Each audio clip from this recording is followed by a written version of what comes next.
मुख्यालय का प्रबंधन इसी गति से काम करता रहा तो सरकार की ये योजना भी आपको बहुत जल्द फेल होती हुई दिखेगी। सरकार ने इससे पहले भी 300 सीएनजी बसों का टेंडर किया था, टेंडर क्लियर हो गया, बसों की डिलीवरी होनी थी। जस्ट उससे पहले वो टेंडर निरस्त हो गया क्योंकि अधिकारियों की उसमें मिलीभगत थी, जिसके कारण उस टेंडर को निरस्त किया और उनको फाइलों को कागजों में दबा के रख दिया। किसी भी अधिकारी के ऊपर किसी भी प्रकार की कोई कार्रवाई नहीं की गई और वो प्रोग्राम वापस इन बसों में चल रहा है। 450 बसों का ईवी का टेंडर हुआ है, लेकिन वो भी विवादों में घिरा हुआ है और मेन पावर इनके पास नहीं है कि कर्मचारी कहाँ से लाएंगे बसों को चलाने के लिए। मेन पावर का इन्होंने किसी कंपनी से टेंडर किया था, वो भी आज विवादों में अटक करके लटका हुआ पड़ा है।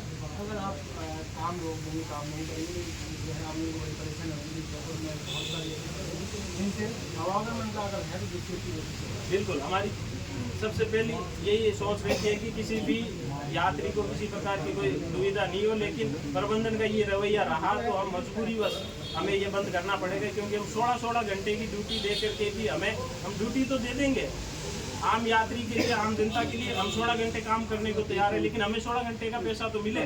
हमें 8 घंटे का पैसा दिया जाता है और ड्यूटी 16 घंटे करवाई जाएगी। इसलिए सारे कर्मचारी परेशान है और ये परेशान होकर के एक दिन मजबूरन हमें बसें बंद करनी पड़ेगी।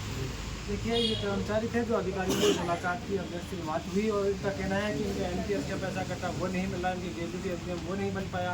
ऐसे में लगातार जो सरकार इलेक्ट्रिक बसों को लेकर काम कर रही है, अगर इसी तरह से रवैया रहा तो कहीं ना कहीं की योजना भी ठप हो सकती है। आने वाले दिनों में अगर इनकी मांगों को नहीं माना गया तो फिर ये काम करना बंद कर देंगे, इनकी मांगों को माना जाए। अब देखना ही होगा कि सरकार इस और किस तरह से ध्यान देती है, क्योंकि लगातार इस पर काम तो करने की बात लगातार हो रही है, लेकिन कर्मचारियों के साथ लगातार धोखा हो रहा है। इसलिए ये आज विरोध प्रदर्शन पर उतरे हैं। आने वाले दिनों में इनका विरोध प्रदर्शन तेज हो सकता है अगर इनकी बातें और इनके जो मांगे वो नहीं मानी गई तो। पॉलिटिकल पंचायत के लिए कैमरामैन राजीव शर्मा के साथ दशरथ सिंह।